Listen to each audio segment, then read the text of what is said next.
You're listening to Two Girls, One Crossword. Here we are again. Here we are. Sometimes I feel like we have the best way to open, and other times I feel like a failure.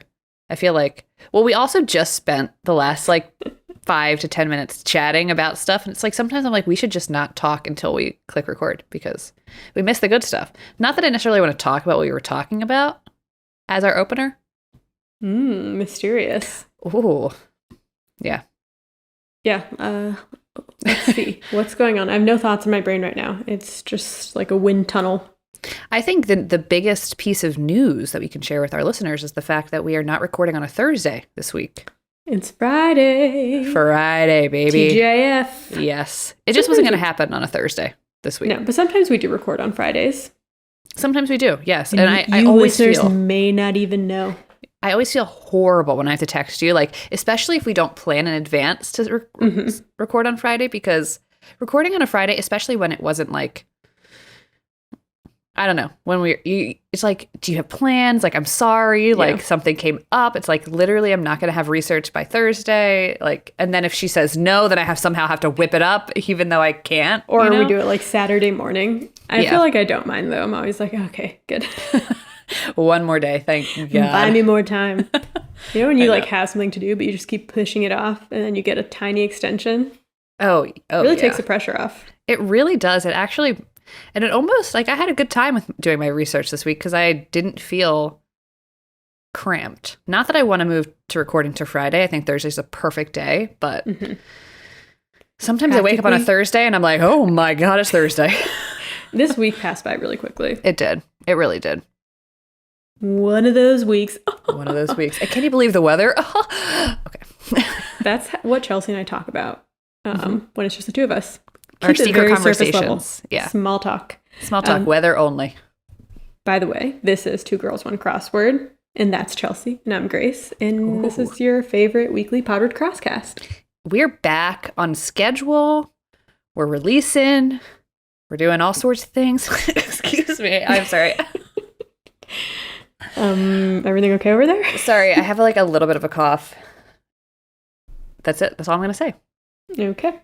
Well... Shall we cough our way into our Polapalooza? Yeah, sorry, that one snuck up on me. It almost felt like a laugh bubbled up out of me, but it was an involuntary cough. Yeah, Polapalooza, hit us with your best shot. So on Twitter, we asked our followers, let's say it took 2 days of travel to get to your destination. If price wasn't a factor, which mode of travel are you taking? The options were a road trip and staying at hotels, a sleeper train, a plane and staying at hotels, or a cruise. Ooh. And we actually had a good amount of votes on this. Yes. In last place with 8% was the cruise. Of course. I guess a 2-day cruise is it's a lot of hullabaloo. I know you don't like cruises. I don't mind a cruise. We've talked about this before. I feel like all of my listeners can understand my fear of cruises. Mm-hmm. I feel like one of the things I'm most grateful for in my life is the fact that I live in a time of plane travel, because if I had to get to Europe or to get anywhere not in the United States, to hop on a boat for weeks at a time, guess what? I'm not that curious. That's all I have to say. I got a library. I got books. I got pictures, all that. So that's fair. I don't mind a cruise, except I always think of that Carnival cruise that got stranded and then all the toilets flooded. Yeah. Do you remember that? There's a lot of shit happens on cruises. People die on cruises. Yeah. People die everywhere. You can't let that stop you. It's true. It's stopping me. In third place, we had plane and a hotel. This one is I guess, what if it took 2 days of plane travel? That's a long time to be on a plane. But I actually like flying because I like to just flying. Watch my little movies and eat Twizzlers and drink a Coke. That's my preferred It's like a little treat, I really don't mind. I do have a fear of planes, but it's not as severe as boats. Certainly not, because I will get on a plane. And I would choose 8 million planes over a single cruise ship. So that's how I feel about that. Okay. Well, in second place, we had road trip and a hotel. Okay. Which I love a road trip. I do so many road trips every year to and from the East Coast, and they're fun. but we never stay at a hotel. We never do stopovers. We drive straight through, and it can sometimes be like 15 hours. And it really isn't that bad. The worst part is when you hit traffic unexpectedly. And then it's like your 14-hour trip now is 16 hours. That's when it's not fun. Well, I feel like I had a hotel because it's a 2-day trip. I feel like a 2-day road trip, that's just unsafe. It's true. You're true. You're speaking the truth. And then first place with 42% of the votes was a sleeper train. It's amazing. And I would pick a sleeper train. I would pick a sleeper train too. It's like, you don't have to, it seems like the most safe out of all of them. And you don't have to, like, road trips are fun, but if you have to drive, you have to be like alert and, Yeah, exactly. Stressed. I've never been on a sleeper train. Go to the observation. I got a good feeling about them. I took an overnight sleeper train. I just remembered. I have taken one in the US, but I didn't get a sleeper car. I just slept in coach. But the seats there are really big. Yeah. I took it down to Memphis, and everyone on the train, all the people who worked there, I just like made up stories about them in my head. Like they're all a family and they hang out. I'm like, what if the train broke down? Then because I was going down for Christmas. I was like, then we all spend Christmas together. Yes. So that's like we talked about this, a perfect Hallmark movie setup. I know. Trust me, I need to work on my outline to send to them. You got to work on it because I think someone would make that. I feel like that would be good, but okay, someone's going to steal it now and we'll know if it shows up on Hallmark. Guess what? This is going to be trademarked because as soon as or copyrighted, because as soon as it's created, the file is created on our computer, I'll have that date stamp. So don't you dare steal it. I'm not going to give any of my ideas for, conflict. For free. Meet cute. Yeah. I've always wanted to do, I know I said it last time, the trip from Chicago to California, but they do writers' residencies with Amtrak sometimes where you can like stay on the train and like write and like do all that stuff. And I think that'd be awesome. But I think they're very selective. The biggest vibe. I know. Isn't that amazing? Anyway, we could talk about that later, but just to say they do that and it sounds amazing. So. Trains are just too damn expensive though. But we need more trains in this goddamn country, this godforsaken country. Well, all right, that's Pullapalooza. That's Pullapalooza. I guess it's time to move into like our hits and shit segment. I think that's what our listeners are anticipating right now. They're at the edge of their seats. We like to give our listeners what they're looking for. Can you start us off? I guess. Pressure. The Sunday, June 5th Washington Post by Evan Bernholz called Color Separation. Oh, that sounds fun. One of those that just, the theme is fun. I think you would have liked it too. But the grid was like broken up into the top and bottom, and there was a black line that went all the way through the middle. It was all blacked out. And so some of the revealers were 23 Across, 1979, top 40 hit sung by Kermit the Frog, and what you'll need to join both halves of this puzzle. And the answer is Rainbow Connection. So in the black boxes with like a couple boxes spacing them out was Roy G. Biv, but then all the letters were colorful. So for example, since the black line went right through the middle, 32 down was Washington State Resort Area with a colorful name. And there was only 6 spots, and then it was black, and then 3 spots below. And the answer is Point Brown, but the R in Brown is the beginning of Roy G. Biv. But then for the part below the black that was only 3 spots, it was Own, and the clue for that was BYOB or MYOB part. So each clue kind of had 2... clues? 2 clues. Each answer had 2 clues. Very cool. Another example, 50 down, earn the top medal at an Olympic event was 1 gold, but G is from Roy G. Biv. And then underneath that was Navy or Guard Procedure, and it was old. So nice. Old and gold. Very nice. Navy or Guard Procedure. Anyways, it was like that, and it was cute. And also 67 down, 1990s fad disc, Pog. Making an appearance. We've talked about Pogs here before. Milk Caps by another name. I feel like I saw a couple of our topics come up in different puzzles today. Or this week. I also did. Speaking of rainbows, happy Pride Month to all of our listeners, right? I'm assuming that rainbow puzzle was the first weekend of Pride Month, June? Yeah, I guess it Or was maybe the June second? 6th. It must have been. June First. 1st. Yes, it was. The first Wow. Sunday in June. Evan has got his shit together. He's got the calendar locked down. He had that locked and loaded. He did. Seriously, Evan's themed puzzles are amazing. The Halloween one, the haunted house one, I still think about how amazing that was. So, thanks, Evan, for all the hard work you do. Don't know Especially how he for does holidays. it. Yes. Speaking of themes that I liked, I did the Friday, June 3rd New Yorker by Trip Payne. Great name, by the way. It reminds me of, sorry, Trip, but it reminds me of a character named Trip from Gossip Girl, who was an asshole. But Do you know that Trip is a nickname, in like a waspy nickname for if you're like Robert the Third? I didn't realize it was a nickname, but I did know it was very waspy. Sorry, Trip, to you.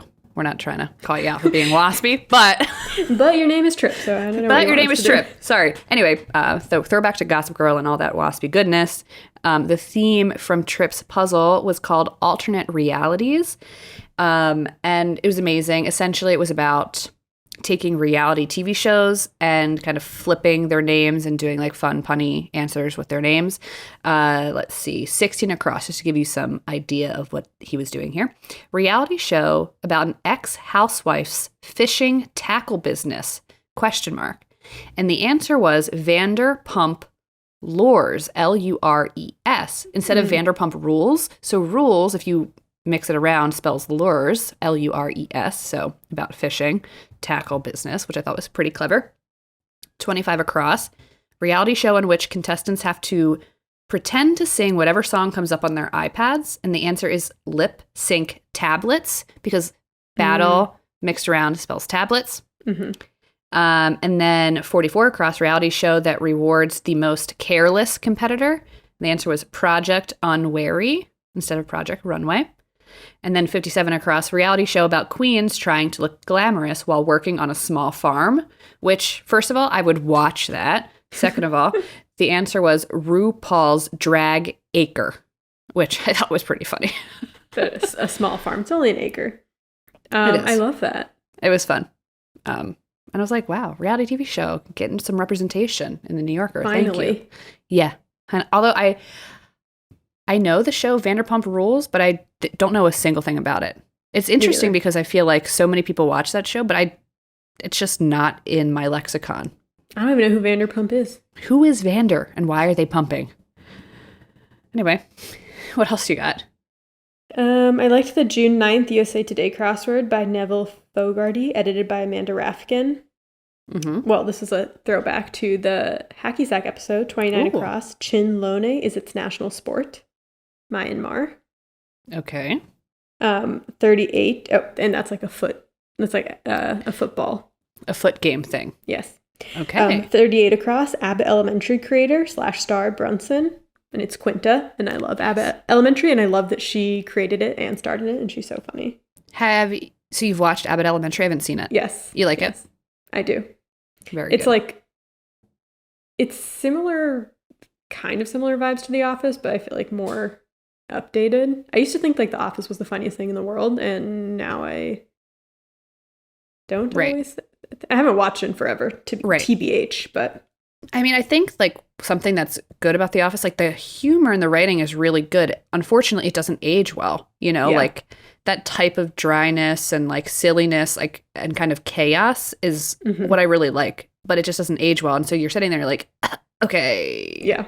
But some of that stuff is so funny. Like I saw that Erin clip where she's like talking about disposable cameras and she's like, disposable cameras are such a waste. And she's like, I really don't want to remember this day. And she just throws it. Like that is hilarious. But true. My favorite scene ever from The Office is the CPR dummy scene where they're learning CPR. Another one from that, 61 across, 2020 Cardi B featuring Megan Thee Stallion hit, WAP. Which is fun to see. 64 across, Simple Updo, Ponytail. 67 across, experiencing little to no romantic attraction for short. Aro. Is Aro? So was it romantic attraction? Okay, sorry. Yes, I got that confused with Ace for a second. Romantic attraction. Yes, got it. And then 69 across, the blank, and then parentheses, Elizabeth, Mary Kate, Ashley, etc. And it was the Olsens. And I liked that they included Elizabeth in there. Yes. Ugh. We love the Olsons here. And then 6 down, unexplainable crummy feeling. Malaise. I just like to use that word. It's a good word. Sometimes I just feel general. Actually, a lot of the times, I just feel general malaise. And Alex would be like, what's wrong? I'm like, general malaise. I can't explain it. I just feel down. I don't know. There's no words except a single word, and that's malaise for malaisey. Sorry. I gotta stop.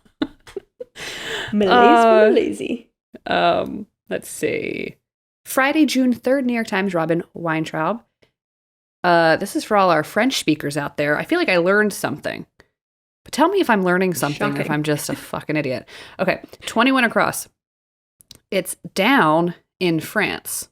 And I guess I could have looked this up, but I absolutely did not. So we're discovering this together live on air. And the answer was duvet, D-U-V-E-T. And I can't tell what the play is here. Is down as in down feathers, duvet as in like the duvet on my bed, but it says in France. So is the word for down in France duvet? And is that why it's called a duvet?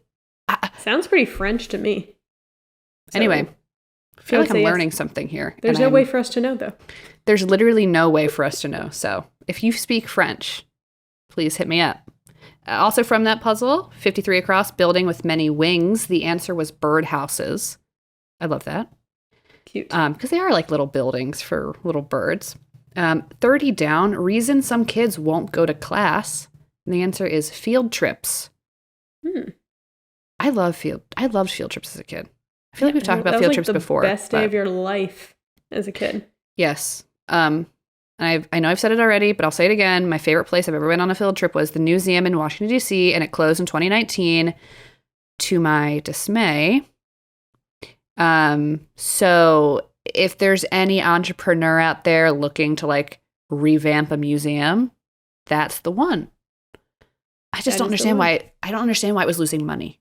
It was so cool. I feel like a lot of people loved that museum. I know. I actually just liked a TikTok about this the other day. I saw it. Well, I would like everyone to know that my 5th grade trip to DC was canceled because of September 11th. So thanks a lot.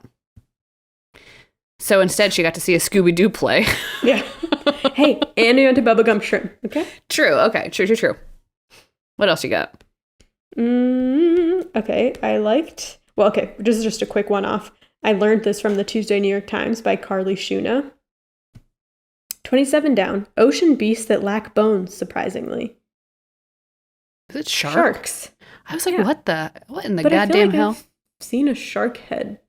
I know. A shark jaw is a bone. Unless it's cartilage. But isn't a tooth bone? I don't know. There's no way to know. Checks out to me. Okay, so maybe she's lying. I don't know. No, I'm sure she's right. I don't think Will Shortz would let that slip through. Will would not let that go through. He fact checks, yeah. Maybe we're just dumb. I don't know. Yes. We definitely are. The Thursday, June 9th New York Times by Dan Zuring had a couple that I liked. First of all, 46 down. Words on a candy heart. What was it? Kiss me. 65 across. Come out of one's shell, say. Molt. Nice. 14 across. Learn something new. Creature whose saliva acts as a blood thinner. Tell me. Leech. Well, I guess it makes it easier for them to get the juice they're craving, as we say on this side of the Mississippi. And then this one was pretty punny for a Thursday. 23 across. Distribute as pineapples, ? And the answer was dole out. That's pretty good. Right? I feel like you would normally see that, but... Yeah. I like that a lot. Is that all you have for that one? Mm-hmm. Okay. I liked another theme this week from the Monday New York Times by Michael Schlossberg. The revealer was 63 across. Cry after navigating the last parts of the answer to this puzzle's starred clues, ? And the answer was, honey, I'm home. And so starred clues were these. The answers themselves are fine. I just really like how this kind of like came together. 17 across, Secretary of Perry Mason, and the answer was Della Street. Apparently Perry Mason is like a TV show and some books and stuff, like way before we were born. And Della Street is a character in those pieces of media. So Della Street was the answer. Good for Della and her street. 23 across, Alcoholics Anonymous program was 12 steps. 39 across, finish a gymnastics routine perfectly, and it was stick the landing. And then 52 across, descriptions of a wholesome, clean-cut guy, and the answer was boy next door. So what does this have to do with Honey, I'm Home? Well, it says cry after navigating the last parts of the answers. So the answers, the last parts, read as such: street, steps, landing, door. So like you go to each section and then you say, Honey, I'm Home. I thought that was very cute. Yes, it took me a little bit to figure that out. I was like, wait, well, what's happening? You're like, what in the goddamn hell is going on here? You got anything else? I liked the Wednesday New Yorker, June 8th by Amy Lucido. Yes. Of course I liked it. It was Amy Lucido. 17 across, 1 adhering to a textbook. Sticky note. I like that. It was on my list too. It's good. 53 across, restaurant opened by Eminem in 2021, which takes its name from a line in Lose Yourself. Mom Spaghetti. Is that real? I think it's real. I remember really this. Yeah, I thought it was clickbait when it came out, but I think it's real. Amy wouldn't put it in if it wasn't real. True. And I mean, he's got to make money off of lyrics he wrote however many years ago. I mean, it makes sense, right? Yeah. Well, I feel like he has plenty o money. Plenty-o, yeah. I also liked 9 down, Apple support, ? And the answer was STEM. Yes. I learned something new, 1 across from that puzzle. Blank fan tutti, Mozart opera that inspired the name of a fast casual chain, and the answer was Cosi, like that restaurant. I didn't know what that was. Oh, it's like the best way I can describe it is like and I'm sorry, but it's a knockoff Panera, but I think it's a little bit nicer than Panera now. Panera at the time used to be a little bit, quote, fancier fast casual. Now it's definitely kind of becoming more of like a fast food restaurant. I think Cosi is kind of like, I don't know if Panera would be happy to hear that. I've seen TikToks about this. We can talk about this. And also they've started opening up Panera to go everywhere. Instead of having like the dine-in options, you just go in and pick up it and leave. Well, like they a fast food restaurant. Have like a membership where you can just go in and get a coffee. But yes. They don't check, apparently. You just walk in and you get a coffee and they just, it's like honor system. I don't know. Who's got enough honor for that? It's not me. And didn't look into it. I don't even drink coffee. But they don't have to worry about me. I keep getting advertised like the Panera Bread like dollar drink club. Maybe that's what that is. Yeah. It's like I don't know. Maybe they're hoping that if you go in, you're also going to buy food. But like sometimes I just go out for a little treat. McDonald's $1 every size. Hello. Drink. Hello. McDonald's large Coke. Name something better. I cannot. I literally cannot. Do you have anything else? No. Okay. I have one shit. I want to talk to you about this. Okay. Tell me if I'm being insane. Because sometimes I get a little hot and heavy. Unfortunately. This happens. But this made Matt and I roll our eyes so hard into the back of our heads. We were like, who okayed this? Wednesday, June 8th, New York Times, Bruce Haight, Haight. Sorry, Bruce. I don't know if you wrote this or if Will edited this. 37 across. Subject of many a funny TikTok. And I'm like, okay, first and foremost, have either Bruce or Will been on TikTok? Mm-hmm. Was the initial question. Because I feel like the clue itself, subject of many a funny TikTok, inherently misunderstands the app. Mm-hmm. Because yes, there are trends that happen on TikTok, but it's not like, I wouldn't say like to somebody, you have to go on TikTok because they have this one type of video that's very funny. Or like, I don't really think you can pigeonhole TikTok with a singular clue like this. Especially the answer for this, there was no payoff. Subject of many a funny TikTok, and the answer was cat. And I'm sorry. It really felt like, I don't know. Well, I feel like they often clue cat as being like something that the internet loves. Right. Which is true. I mean, cats are all over the internet, and there are funny cat TikTok videos, but to me this feels kind of weird. Yeah, and it feels like they're trying to be hip. It's like that Steve Buscemi meme when he's like trying to pretend to be a kid. He's like, hey, fellow kids. Like, that's what this feels like. You're trying to like hop on a trend and like be trendy and like current, which I commend you. I feel like the New York Times has changed a lot recently, but this is just not it. Sorry, guys. Like, put something more interesting, like dance trends or something as an answer if you're going to use TikTok, because you can at least say, like, TikTok really does do dance trends or something. Mm-hmm. Facebook has cat memes. Imager has cat memes. Reddit has cat memes. It's not specifically unique to TikTok. Anyway. Yeah. That's my shit. I get it, but they're just trying to be hip and young, which we normally like from them, but normally, only when they do it in the way we want them to. Exactly. If you do not meet our standards, you're going to find yourself in this shit pile. Anyway, otherwise, that's all I have. All right, let's flip it then. Okay, it's time to flip. It's time to flip the coin. Oh, dear. Give me a second here. I got to pull up my virtual quarter. All right, I'm flipping the coin now. I'm just watching myself in the Zoom, and I'm like a vampire. It's not good lighting for me. You do look very low lit, yeah. And I'm like, it's like I'm about to tell a scary story. Yes. You look great. Like in the 1950s, like a horror film. Mm-hmm. I look like Lugosi. Yes, there you go, Bella. Yes. Which is a topic of ours. Wait, do you think that that's why, because, okay, sorry. Sidebar. Just to talk about Twilight for a second. Stephanie Meyer says, like, she's not big into research, but one of the things she does research is names. Like, what's his face? The freaking Confederate soldier, Casper. That's like the real name. Jasper is the real name of Confederate soldier who died. Do you think Bella is named after Bela Lugosi? We should put this on TikTok. There's a girl who has the Twilight compendium. Like, she knows everything about Stephanie Meyer. I'm sure if we tagged her enough, she would answer us and let us know. Okay, we will do that. Anyways, anyway, back to the coin flip. It flipped and it's heads. Ugh, I knew it. Sorry. All right, well, just go on then. Forget Sorry about to me. be that girl. My topic comes from the Wednesday, June 8th New Yorker by Amy Lucido. 51 down. Baby's bear. The answer is Teddy. Teddy bear? We're talking about teddy bears today. Cute. Yes.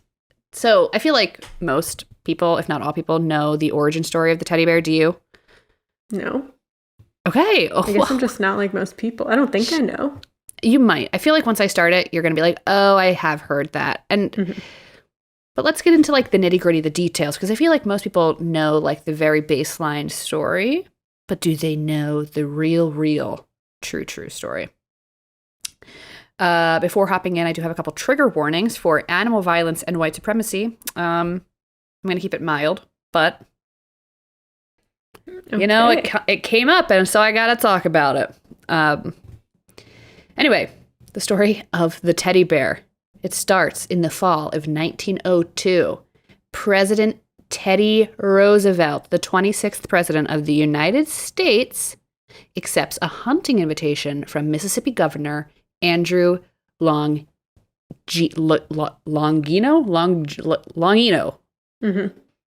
Sounds something right. like that. Yes. Apparently, this governor was the first Mississippi governor elected after the Civil War who was not a Confederate veteran. And during his re-election campaign, he was up against a man named James Vardaman, who of Black people said, quote, "It is necessary every Negro in the state will be lynched. It will be done to maintain white supremacy." End quote. So that's where we're starting. So this governor of Mississippi was hoping the visit from Roosevelt would kind of stave off this growing sentiment in Mississippi. Vardaman and many conservatives didn't like Roosevelt for his stance on race, which we will talk about later. Anyway, back to the hunt. The hunt's guide was a man named Holt Collier, who was born into slavery but was now a free man. Collier knew the land well. He actually had fought in the Confederate Army at the time, but was now like a huntsman in Mississippi. He knew the land well, and he was determined and eager to help Roosevelt find a black bear. Roosevelt was just like, I want to kill a black bear. So the party traveled 30 miles north of Vicksburg and set up camp in the lowlands with trappers, horses, tents, supplies, 50 hunting dogs, and journalists, of course. Colt Collier had killed more than 3,000 bears over his lifetime and was truly an expert for fit for a president. The hunt was scheduled to be 10 days, but Roosevelt told Collier, "I must see a live bear the first day," end quote. Well, guess what? It didn't happen. They didn't see a bear on the first day. And so, the second day, Collier's hounds picked up the scent of a bear, and the president spent the next several hours in pursuit, tracking through the mud and thicket. Collier's dogs then went on to chase a 235-pound black bear into a watering hole. Cornered by the barking hounds, the bear swiped several with its paw and then crushed one to death. Collier bugled for Roosevelt to join the hunt and then approached the bear. He wanted to save the kill for the president, but seeing that his dogs were in danger, Collier swung his rifle and smashed the bear skull, basically pummeled the bear into submission, and then tied it to a nearby tree and waited for Roosevelt to show up to make the kill. Eventually, the president caught up with Collier, and the scene was this, quote, "A bloody, gasping bear tied to a tree, dead and injured dogs, and crowds of hunters shouting, 'Let the president shoot the bear,' end quote." So, as Roosevelt entered the water, Collier told him, "Don't shoot him while he's tied," but Roosevelt refused to draw his gun outright, believing such a kill would be unsportsmanlike. Collier then approached the bear with another hunter, and after a huge struggle, killed it with a hunting knife, slaughtered it. The animal was slung over the horse and taken back to camp. The news of the president's act of compassion quickly spread around the United States. Clifford Berryman of the Washington Post produced a political cartoon called Drawing the Line in Mississippi, which shows Theodore Roosevelt in the foreground. Behind him, there is a man holding a small tied-up black bear. According to some people, the cartoon... Oh, and this was called... Yeah, I think I said it was called Drawing the Line in Mississippi. According to some people, the cartoon was not just a reference to his refusal to shoot the bear, but also to his handling of the boundary dispute between Mississippi and Louisiana, and a comment on the president's progressive stance on race relations. More on this soon. So, a couple in Brooklyn, Rose and Morris Mitchum, saw the cartoon. They owned a penny candy shop and decided, for fun, that they would make a stuffed plush bear to display in the window to honor the president. Rose cut out the pieces of fabric she sewed in button eyes, and she put it in the window, and the name above the window said Teddy's Bear, like Teddy apostrophe S bear, Teddy's Bear. It was an overnight hit. So much so that the Mitchums had to ask if they could use Roosevelt's name for the bear. Roosevelt was like, "Yes, please do." And their business took off. And they said, "F the candy business." And they opened up the Ideal Toy Company, which went on to produce a multi-generational love of teddy bears. Roosevelt's children apparently were some of the first to play with the teddy bear. But was this true? Was this true? There is an alternate version of the story that traces the original teddy bear to a woman named Margaret Stieff, who was a German seamstress. She was confined to a wheelchair after contracting polio as a child. That's why she became a seamstress. She founded a company in 1880, and the bear that they designed was designed in 1902. So the same year that the president went hunting, they designed their own teddy bear in Germany. And it was designed by her nephew, Richard, who modeled it after real-life bears he'd sketched at the zoo, specifically a bear called the mohair bear. And it debuted at a German toy fair in 1903. And then an American buyer saw their stuffed bear at the Leipzig Toy Fair in 1903 and imported 3,000 of them, which some sources say ignited a nationwide, quote, teddy bear fad in the United States of America. I read multiple things that said that neither the story about Teddy Roosevelt saying, "I won't shoot the bear," and this Stieff German woman, nobody could corroborate either of these stories. Maybe I'm not a both researcher. happened. I think both probably happened. And also, I just want to say, this probably ignited the teddy bear fad, but I can guarantee that people were sewing stuffed X, Y, and Z's for children for a very long time. Oh, yeah, for sure. So it's not exactly who invented the teddy bear, but who made the most money off it first, so that they could then say, "I invented the teddy bear." So all of that said, it's hard to, corroborate the stories. What we do know is that the teddy bear legacy lives on. After the inception of teddy bears in the early 1900s, we see a teddy bear boom, if you will, or just a bear boom. Some of the most beloved children's characters of all time came about as a result of the teddy bear fad. Winnie the Pooh, Rupert the Bear, Paddington the Bear, to name a few. And if you're interested in learning about Winnie the Pooh, you can listen to one of our very, very, very early episodes, episode 6, which is called Winnie and White Feminism. Isn't that crazy? Episode 6. It doesn't feel like that was like an early one. I know. It feels like that was like a couple months ago. I know. And I was like, Winnie and White Feminism, what did I cover? And then I had to look and I was like, oh, Elizabeth Cady Stanton, which was an interesting topic. Anyway, some interesting facts about the teddy bear. In 1963, Benjamin Mitchum, who was at the time the president of the toy company founded by his family, decided that it was an appropriate idea to celebrate the teddy bear's 60th birthday.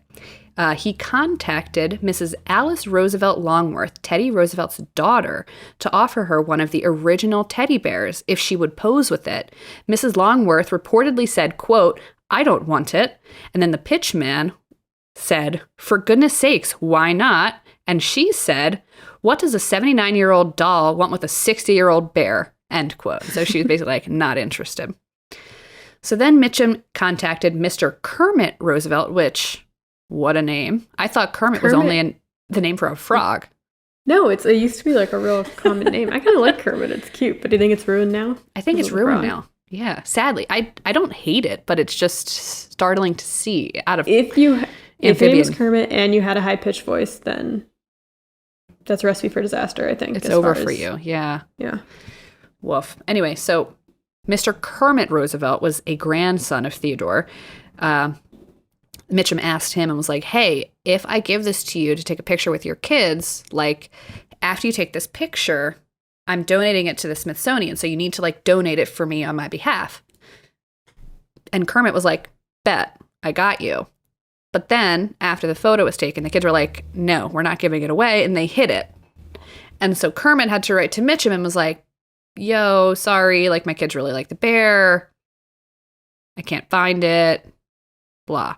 Eventually, the kids were like, fine, you can have the bear. And it was donated to the Smithsonian, if you were stressed about that at all.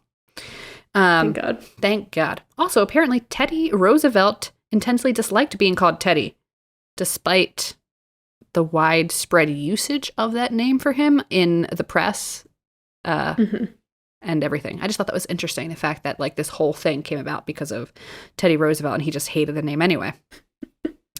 So Theodore Roosevelt's connection with the creation of the teddy bear is an interesting one, in my opinion. What do we know about Roosevelt that makes this interesting? Well, there's a lot to know about him, but he is often remembered as an avid outdoorsman and naturalist. During his presidency, he protected over 200 million acres of public land and established the United States Forest Service, as well as 5 national parks.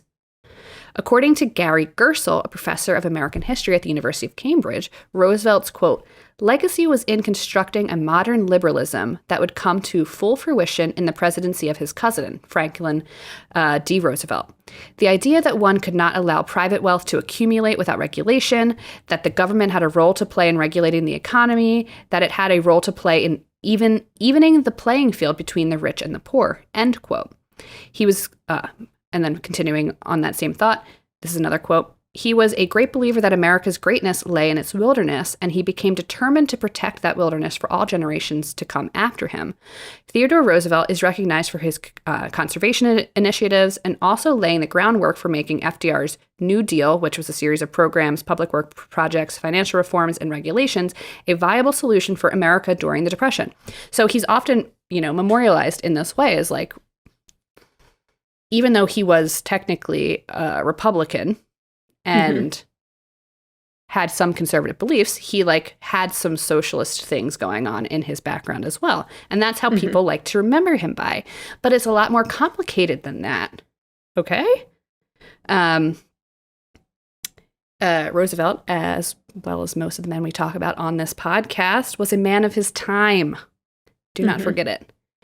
In this instance, we can't talk about Theodore Roosevelt without also highlighting his incredibly problematic beliefs on race. Remember, earlier I said that Confederate veterans or people running for governor who were very much what we would consider Republican or right wing now didn't like Roosevelt because of his,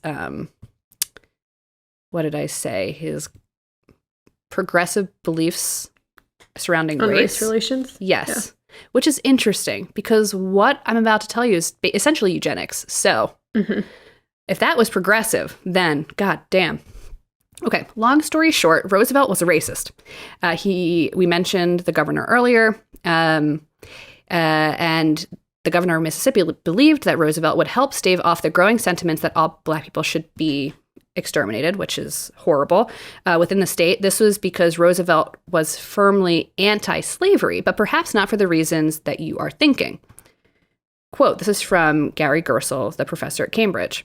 He regarded slavery as a sin visited upon America by aristocratic Englishmen who came close to ruining the experiment of America by placing people of African descent on his glorious continent. End quote. So he didn't hate slavery because he thought it was unjust. He hated slavery because it brought Black people to America. Okay. In a 1906 letter to a friend, Roosevelt said, quote, as a race and in the mass, they are altogether inferior to whites. In 1916, he told Senator Henry Cabot Lodge that he, quote, the great majority of Negroes in the South are wholly unfit for suffrage, and that giving them voting rights could, quote, reduce parts of the South to the level of Haiti, end quote. He also believed that Black men made for bad soldiers. He disparaged the efforts of the 10th Cavalry Regiment, aka the Buffalo Soldiers, which were made up of Black soldiers, who fought alongside Roosevelt's men at San Juan Hill during the Spanish-American War, which we're not going to get into the Spanish-American War, but the Spanish-American War and the imperialist bonkersness of that Theodore Roosevelt had like a lot of a big hand in. Some of the things that he says about Cubans, Puerto Ricans, and the Filipinos is truly just as bad as what I'm reading to you here. So we're not going to get into that. But he did disparage the Buffalo Soldiers who fought alongside him in San Juan. And he falsely claimed that they ran away while under fire, which is like a huge criticism, especially during that time when being like patriotic was seen as the only way to really be American, right? This is what he said, quote, Negro troops were shirkers in their duties and would only go as far as they were led by white officers. Which in reality, the Buffalo Soldiers served with distinction and several men were officially recognized for their bravery, and 26 of them died on the slopes of San Juan Hill. And they were also the first to reach the top of the hill, and the white soldiers were right behind them. So it's like he would do anything to kind of discredit them. Also, he viewed the indigenous population as savages, and while he might have respected them because they were warriors, he expected that they would be eliminated from America in the contest with white men. So he like idealized this idea that indigenous people were warriors, but the white warrior was stronger, and he was going to take his white warrior and he was going to exterminate the indigenous people because the white people were stronger than indigenous people and better warriors. And he viewed the indigenous population as a strenuous opponent through which Americans could prove their valor. Thumbs up. Let's see.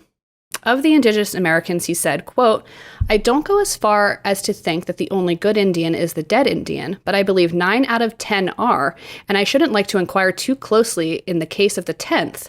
The most vicious cowboy has more moral principle than the average Indian, end quote. Oh my God. I feel like I've never, he is always kind of portrayed in a good light. Yeah. I mean, he's like the hero in Night at the Museum. Right. No, he's no bueno. There's a lot more that I could cover, but I can't. I don't want to. I think that kind of covers we have a visitor. Sorry. If you're not watching on YouTube, sorry, but a cat just popped in. You may have heard him crying in the background as he walked up to me. He just woke up from a nap and realized that he wasn't bothering me. So he's like, I need attention now, please. Yes. Anyway, like I said, not covering any more about Teddy Roosevelt. I am, but not about that stuff specifically. You can Google more if you're interested in how crappy of a person he was. I do want to highlight that in 2020, the American Museum of Natural History in New York City announced that they were removing a racist equestrian statue of President Roosevelt from outside of their building. Bravo. Wait, that's the one in Night at the Museum, isn't it? Yes. And so this is interesting. I wasn't going to include this, but I'm just going to tell you anyway. one of the founders of the American National History Museum in New York City was Teddy Roosevelt's father. This is why this is interesting. And the Roosevelt family has a lot of power in the American National History Museum in New York, which is interesting. And that's why they were going to name a whole wing after him. And then 2019 into 2020, people were like, no, you can't. He's a racist. And then they decided not to do it. And they pulled down his statue. It was like a whole thing. Anyway, so the statue depicts Roosevelt on a horse with an indigenous person walking alongside him on the right and an African American walking alongside him on the left. And it sits outside the Museum of Natural History. And the rightful criticism says that the statue represents a racial hierarchy that favors whites over other races, which is what Teddy Roosevelt fucking wanked over every night in his bed. That's what he dreamed about. Why would they make the statues like that? Because people mostly believed that for a very long time. And according to Theodore Roosevelt IV, who was age 77 in 2020, the great-grandson of the 26th president and a museum trustee, the family still has power there, quote, "The world does not need statues, relics of another age that reflect neither the values of the person they intend to honor nor the values of equality and justice. The composition of the equestrian statue does not reflect Theodore Roosevelt's legacy," whatever. "It is time to move the statue and move forward." So in one stroke, he's saying, get rid of the statue. It doesn't represent like equality and shit. But in the same breath, he's saying it doesn't reflect Theodore Roosevelt's legacy, which I think is hilarious. Yeah, well, also it's not like he knew him. He's his great grandson. I know. Anyway, that's all I have. So I mean, maybe he knew him, but I doubt that he was at an age where he could really know him well. Right. And so I just think it's interesting that we have this teddy bear that people just like love. And like, I don't think people should stop liking teddy bears. It's like a child's toy and most people don't know the story. But I do think it's really important to question, especially all the white men in your life, like at all times, like, especially if most people are just saying good things about them. I read a really interesting quote from, I think it was that Cambridge professor who said, "There's nobody in history that's a good person 100% of the time." Yeah. There's no one in life who is. Yeah. And some are just worse, like Teddy Roosevelt, for instance. Well, sometimes, the more power you have, right, your bad parts get magnified even more. Right. They actually affect people. Right. And it's interesting because, like, a lot of the research I did talk about how, quote, progressive Teddy Roosevelt was with race relations, because he did believe that people who weren't white could pull, to use an American phrase, pull themselves up by their bootstraps and become successful. But he with no resources, of course. With no resources, but he also said that they couldn't be as successful as white people. So there's some discrepancies there. Yeah. Anyway, thanks, Teddy, for your fucking bear, I guess. I don't have a teddy bear. I have a stuffed monkey. I did have a teddy bear. I called it Kissy Bear. Okay. Because my parents would go kiss, kiss, kiss, kiss, kiss with it. And so I would say Kissy Bear. That's cute. It is cute. I think it's like in like a special box in like one of my many storage bins in my dad's basement. I have a bear or a monkey, and his name is Tarzan. Ooh, I love that. Which I think is pretty cute. I think it's very cute. Monkey. And he may or may not still be on my bed to this day. And I'm 30. No one will ever see it. But it's fine because my girlfriend also has a stuffed animal, and it's a dog, and his name is Yodels. So I would have my bears on my bed if I remembered to grab them when I was in my dad's house. I really need something to hold at something small that I can, hold under my crook. I hear you. Matt he has like a pillow from like a baby pillow, and he called it Pilly. And we slept with it in the bed we've been together for a very long time, for a huge chunk of our relationship. And I used it as like a, now that we have these special neck pillows where it keeps you, whatever. Hold your head in place. I would keep my head in place. And it got to the point where it's like, Matt was like, Chels, I know you really like this, but like, I think we have to retire Pilly because he's getting like really old. And I'm like, goodbye, Pilly. Anyway. Well, I had a baby blanket that I had forever. It literally like disintegrated. I think I had it all the way through college, and then there was a point where it was just like a tiny piece of fabric, and I was like, It's like a string. Yeah, it's like I'm gonna choke myself with this in the middle of the night. Yeah. I'm like going to bed with a rope. Yeah. So I don't know.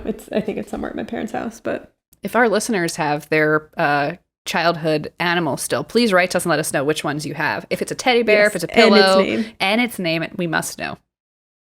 Remember my friend growing up had like a baby doll, but she had two of them because when she was little, her parents like had two and would switch them out like to clean them. But then she realized there were two different ones, so she had two of the exact same doll. It's funny you should say that because I also had, I forget her name, but when I grew a little too old for Kissy Bear, I got one of those dolls that had a plastic face and the whole rest of her was cloth. Mm-hmm.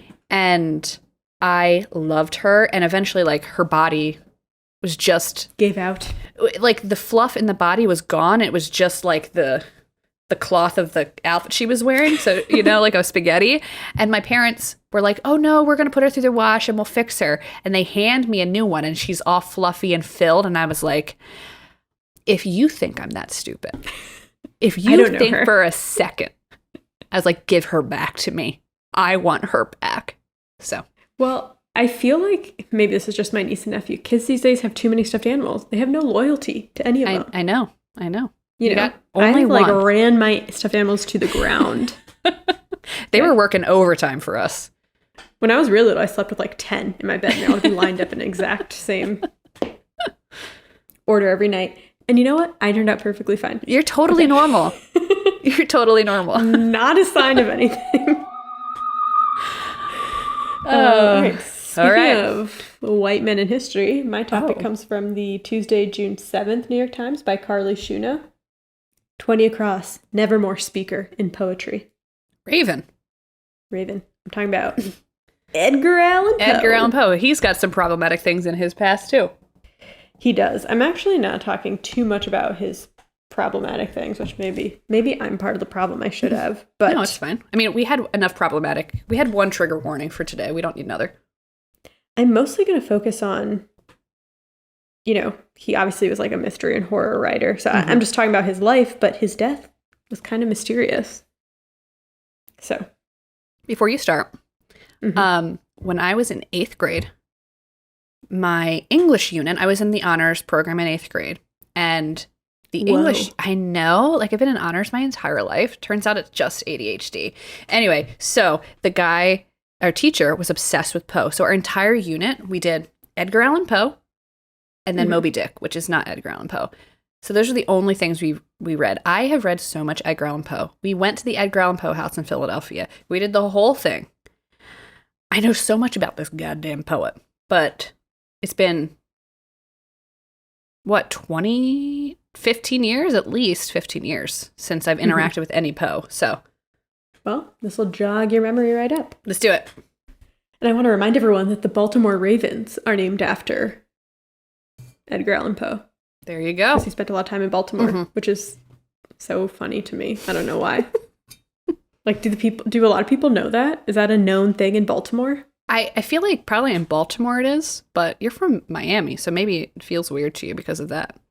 Could you imagine... Everything feels weird to me. Could you imagine Poe hanging out and living in Miami? No. He is not a Miami type. He's definitely more of a Baltimore vibe. And all the, like, drawings of him, he just, like, looks very pale with, like, crazy dark hair. Yeah. But, hey, I'm from Miami. Some people could say the same thing about me. It's true. So. All right. Edgar Poe, not Allan yet. He was born in Boston, January 19th, 1809, just on the cusp of Capricorn, if you're wondering. Wait, so he's a Sagittarius?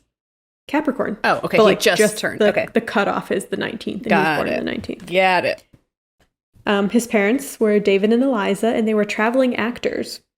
Edgar was named after a character in King Lear, which was a play that his parents were in at the time that he was born. And he had an older brother named William. So that's him.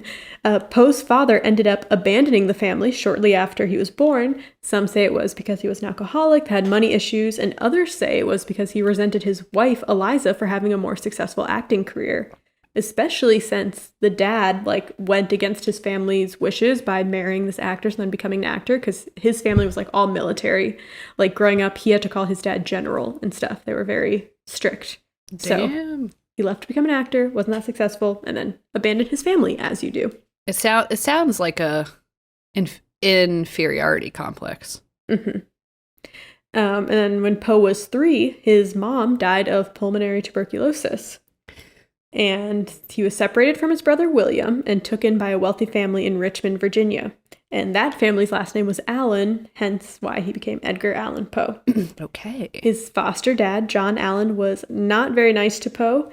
He was a wealthy tobacco merchant and he wanted Poe to take over the business, but of course Poe was more into literature and writing. He's like, no, I want to write in my room. He would write poems on the back of Allen's business papers, which that was fun. Poe fell in love with his childhood friend, Sarah Royster, and they were engaged to be married when Poe went off to college at the University of Virginia. But once he was in college, his foster dad, Allen, and Allen also, they never officially adopted Poe, which was like a source of contention between them. Because they adopted him, or they took him in when he was 3. And they didn't adopt him, yeah. So Allen decided to stop paying for Poe's education, and so he had to drop out of school. Woof. And by the time he came out, Sarah, his love, was engaged to a wealthier man. And she comes back to the picture later, but Damn. Some people think that Sarah is the long-lost Lenore mentioned throughout The Raven. Okay. He was 18 years old. He dropped out of school. He had no money. He had no fiance. He decided to create a false identity of Edgar A. Perry, and he signed up for a 5-year stint with the U.S. Army, and he said he was 22, even though he was only 18. It happened a lot back in the day. Yeah. No one background checked? I don't know. But he hated the military, but he kept getting promoted, and after 2 years, he attained the rank of Sergeant Major for Artillery, which is the highest rank that a non-commissioned officer could achieve. There you go. He hated it, but I guess he was good at it.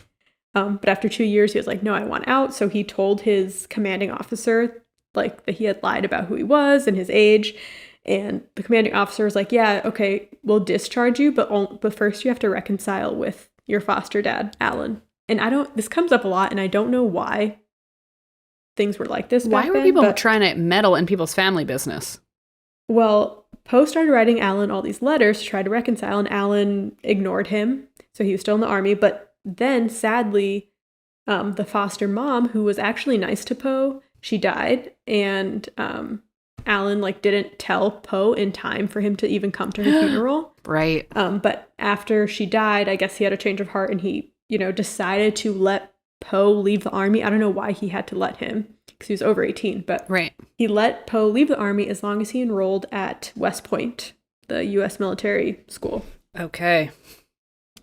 Another thing, when Poe was growing up, since he had a weird relationship with his foster family, he became extremely close to one of his friend's moms. And he's talked about he had a huge crush on her. Supposedly nothing happened, but she also died early of some sickness. So basically anyone who was ever nice to him died. He had a lot of woman issues. Yes. Okay, so he went to West Point and he was doing really well in all the academic parts. But then he received a letter from Alan saying that he remarried and he no longer wished to speak to Poe anymore. So for some reason, Poe needed Alan's permission to leave West Point. I don't know why. But again, Alan just stopped talking to him, never responded to him. So Poe decided to get himself kicked out instead. And he racked up 44 offenses and 106 demerits in one term. One rumored offense is that Poe reported for drills in a belt, a smile, and nothing else. But that's just a rumor. I don't know if it actually happened. Yeah. He doesn't seem like the type, but maybe. Okay. If somebody knows why he had to get permission, can you let us know? I'm curious about this.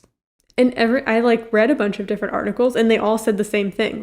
He had to get himself kicked out. I don't know why, because he's an adult. Right. It's weird. It's a military thing? I don't know. I don't know much about the military.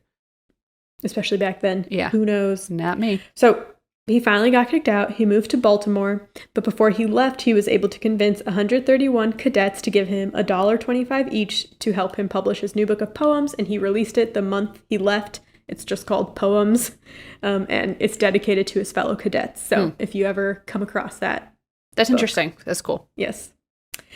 He moved, this is when things get kind of weird. He moved to Richmond and he lived with his aunt Maria Clem and her daughter Virginia, and this is his biological aunt and cousin. Yes. And then he ended up marrying his cousin Virginia, even though she was only 13 years old. I remembered it as 14, but 13 is, yeah. Yeah. I don't know. There's like speculation that this wasn't a romantic relationship because he would refer to her as Sissy, and like people just thought it was like a partnership and it was just for legal stuff. But I don't know. It's weird. Obviously, she's 13 and his cousin. Like, yeah. No, it's very weird. No way to explain it. I don't know. And like, again, a lot of things I read kind of just gloss over it. And I feel like, sadly, a lot of canon writers, especially like American or British writers, especially white men, they have these weird historical factoids like, oh, Poe married his 13-year-old cousin, and everything you read about it just glosses over it. And it's like, there's speculation that it wasn't romantic, and it's like, let's just pause here and think about the history of white men, and let's actually think about whether or not we believe that there was nothing romantic going on here. Just like historically, just think about the white men in your life. You know, it's just not, and in history. So, I mean, I'm always probably going to be on the side of the person who doesn't have power here, like the 13-year-old. Sure. So it's just like, but you're like, why don't people talk about this more? Or why does it? It's the same. Yeah. Like, I mean, that new Elvis movie's coming out, and I feel like it's glossed over a lot that he married like a 16-year-old. Yeah. Priscilla Presley was like 16, 17 when they got together. Right, because white men who are considered geniuses don't get like canceled in the way that they probably should be. Also, like back in the day, I mean, people were doing all kinds of people were effing crazy stuff with teenagers. Horrible. Yeah. So, anyways, yeah, that's weird. But again, it's like not much was like there wasn't that much about it. Yeah, just like a little blurb. Yeah, like, oh, by the way, did I read that right? Why isn't that like the focus of this article? Right, like an asterisk, like an oh, by the way, and you're like, wait, let's zoom in on that for a second here. Okay, so he had a couple different editing jobs, but he had a hard time holding any of them down because he had a drinking problem and alcohol really affected him. It did the same to his like dad and to his cousin / wife, that even after like one glass of wine, he would be extremely drunk. And it was at this time that he wrote dark horror stories like The Fall of the House of Usher and The Telltale Heart. But he still wasn't like super well known at this time, only in literary circles. In 1844, he moved to New York and finally found mainstream recognition with his poem, The Raven. So that's what made him a household name. He made $9 whole on it by selling it. And after that, he was able to work as a full-time writer. Not lucratively, though. He made an equivalent of $20,000 a year, like if you look at it today. After The Raven came out, Poe's cousin / wife got really sick, and she also died of tuberculosis. TB, man. It was killing lots of people back then. Yeah. Thank God we have vaccines. I know. This drove him deeper into alcoholism. He ended up moving back to Richmond and rekindling things with his first love, Sarah Royster, if you remember her from the beginning. She had broken up or divorced, or he died with the guy that she had married before. Okay. They even were engaged to be married. But 2 weeks before the wedding, Poe died mysteriously at the age of 40. So, ooh, what happened? We can talk about his mysterious death, which seems fitting since he wrote a lot of mysteries. This information is from an article on SmithsonianMag.com called The Still Mysterious Death of Edgar Allan Poe by Natasha Gayling. So, the story has it that Poe left from Richmond to Philadelphia in order to edit a collection of poems, but he never made it to Philadelphia. 5 days after leaving Richmond, he was found outside of a polling location in Baltimore on Election Day, laying in the gutter in someone else's shabby clothes. Basically, a man came to vote and like saw that someone was like rolling around in the gutter, and then was like, "Holy crap, that's Edgar Allan Poe!" And then, he got him to a hospital. But Poe was never able to regain enough consciousness to explain what happened. He spent the last 4 days of his life in fits of delirium, affected by hallucinations.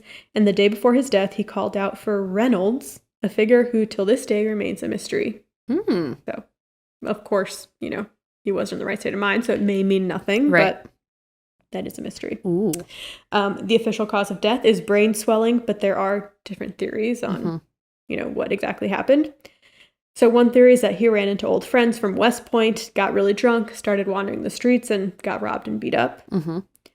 Others believe that Poe fell victim to a practice known as cooping, which is a method of voter fraud practiced by gangs in the 19th century, where they would basically kidnap someone, disguise them, and force them to vote for a specific candidate multiple times under multiple disguised identities, which I don't understand how they did voting back in the day. You just came back with a hat and they let you go in again. Yeah, right. This polling location was known to have coopers, and Poe was found on election day. So it does seem like that was most likely the case. And before Prohibition, voters were given alcohol after voting as a reward instead of a sticker. You got a shot. So if he had been forced to vote a bunch of times, that it explains why he was dressed up in weird clothes that weren't his own. Sure. And maybe he got really drunk. And then, Okay.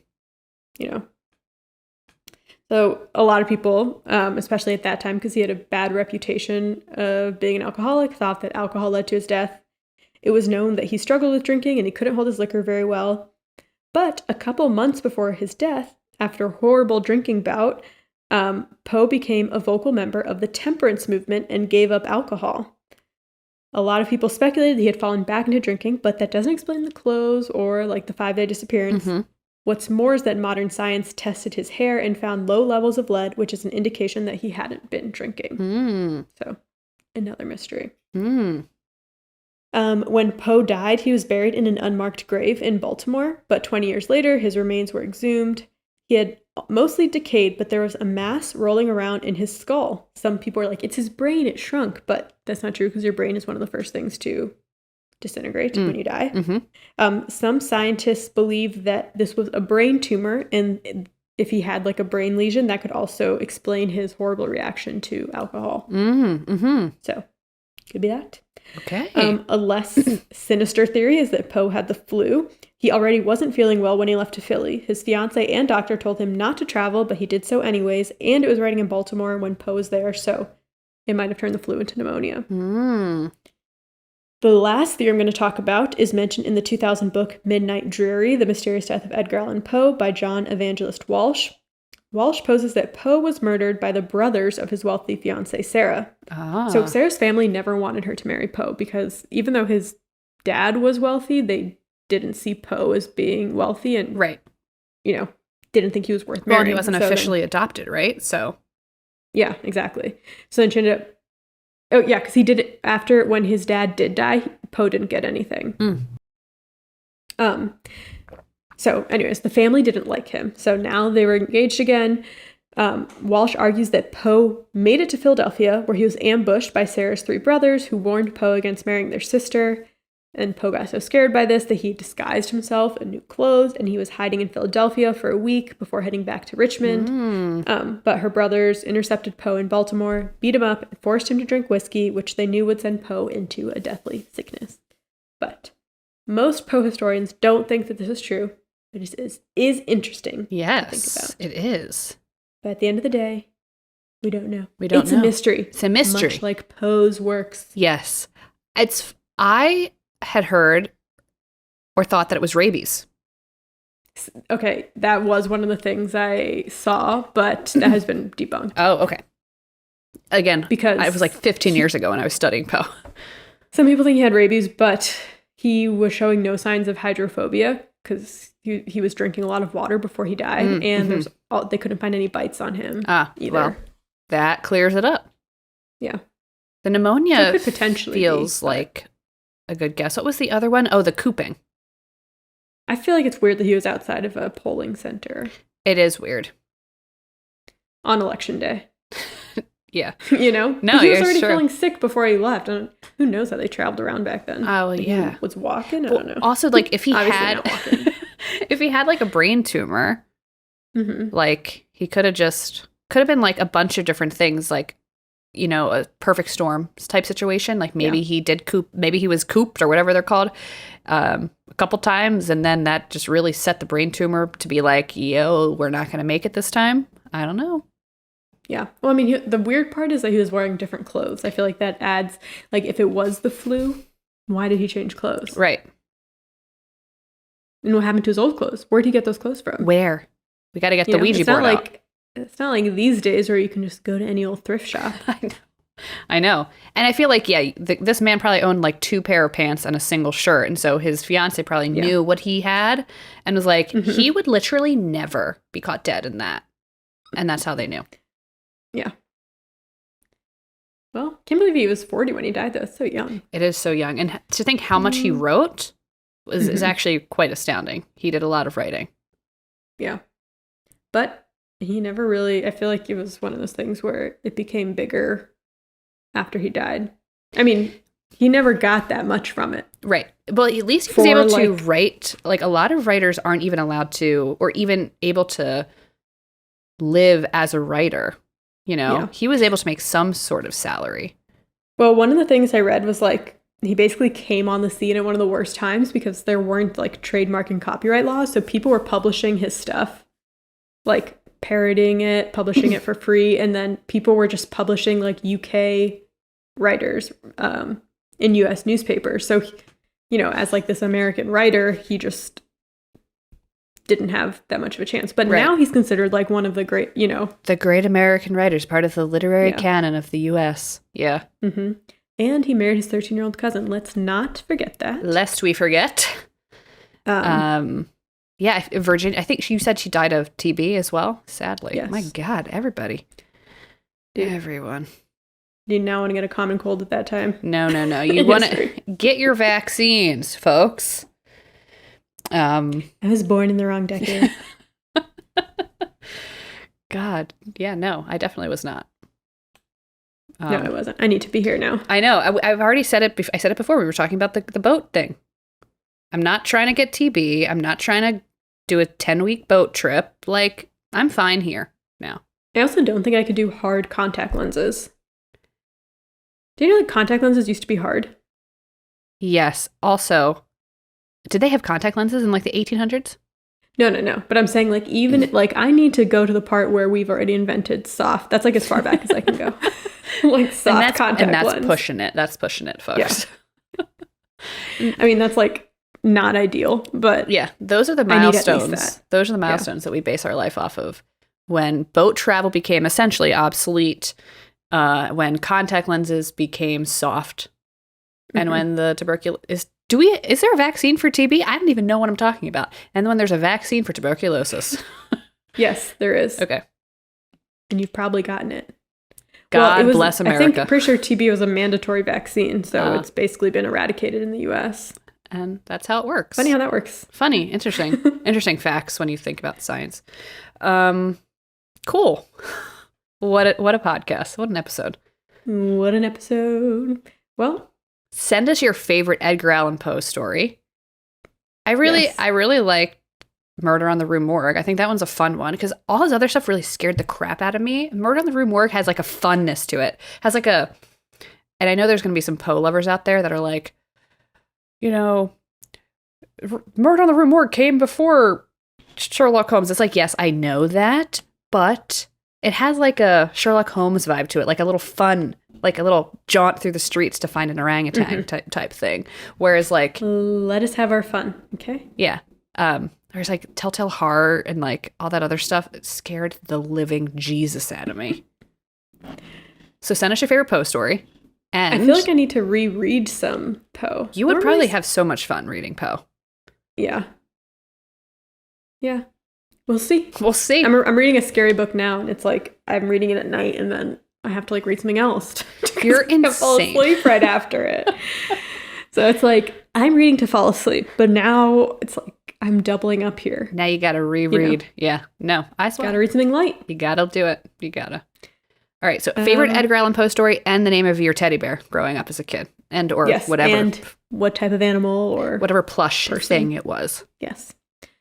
All right. Well, you can, if you want to tell us, you can find us on Twitter at The Good Eve Girls. Or Instagram at The Good Evening Girls. Or TikTok at The Good Eve Girls. Come on by. Keep curious, listeners. And we'll stay curious too. And we'll catch you at the same time, same place next week. Whether you like it or not. And that's a fact. Until then. Bye. Bye. Bye, bye, bye.